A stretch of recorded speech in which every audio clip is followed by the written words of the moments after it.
how are you? My name is Peter, apa kabar?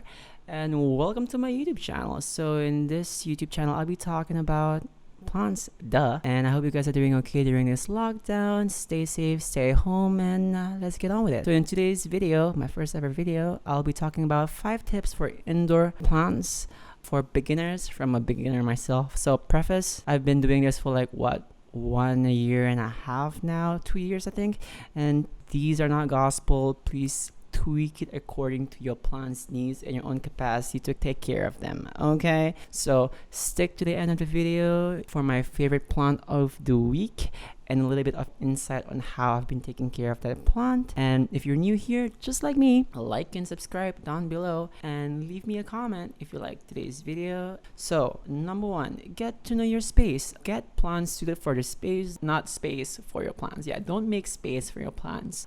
Find plants for the space that you currently already have. Why? Because these are the things that you can't really change: lighting, temperature, humidity, unless you buy a humidifier and things like that, or grow lights. But in general, and work with what you have already, because just let's try not to spend too much money. Okay, these are all important because you don't want to go to a nursery and choose all the plants that you see that are interesting, because I do the same thing and then bring it back home only to find out that they die within the next 1 or 2 weeks.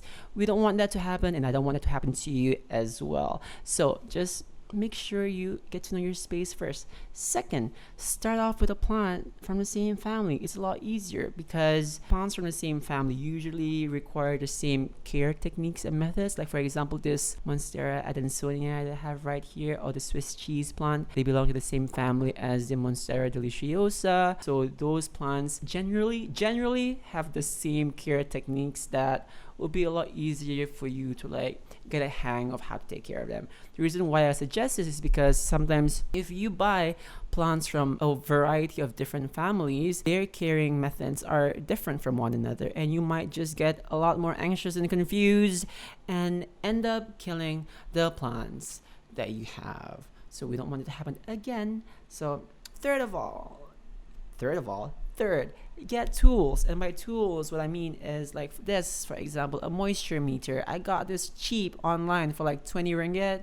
That's like what, $4 for you if you're American. The reason why I suggest is because if you're like me, who is a bit heavy-handed when it comes to watering your plants, you may want to invest in this because it just gives you it gives you an idea of how much water your plant would need and how much moisture does the soil already has. You might not want to drown your plant or underwater your plant, if you know what I mean. Number 4, look at your plants. And when I say look closer. The reason why is because you might not be catching any pestiferous insects like mealybugs or thrips or spider mites if you don't look at it from a closer distance. So just have a look at them closer so that you understand what's really happening with your plant. But don't over scrutinize every single detail that you see, because you're just gonna see things that are not really there. Especially if you're a beginner just like me, I have this tendency to just look at plants, and when I see a brown tip, I'll go crazy.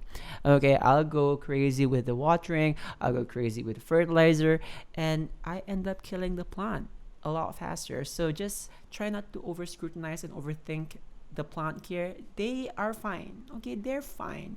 Just have a look at it. Which brings me to my last and final point: take it slow. It's perfectly fine, because these plants, they exist on a whole different level of existence in time, because I'm like at 100 every single time. They're just at cruising speed most of the time.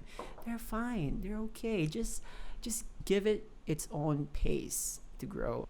Why? Because sometimes, like I said before, when you over scrutinize your plants, you might just look at it and panic and give it what it does not want. So leaves will yellow, leaves will turn brown, leaves will die and fall off. Your plant will eventually die. That's just circle of life. It's fine. It's really fine, because sometimes plants, they just shed a leaf or two because it wants or need at a time to like help promote new growth elsewhere. Take it easy.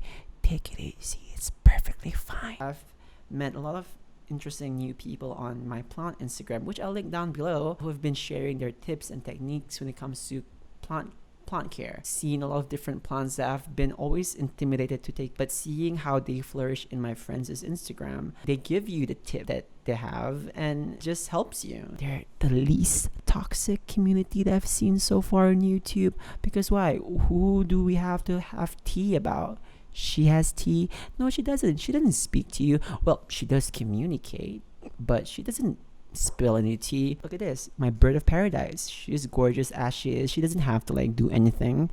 They're just gorgeous. Oh my god, plants are just beautiful, and there's nothing toxic to talk about them. Now that we're at the end of this video, I'm gonna show you my favorite plant of the week. Drum roll please. It's my alocasia amazonica. Look at that. I'm gonna put my microphone down for a while. Just look at how gorgeous that leaf is.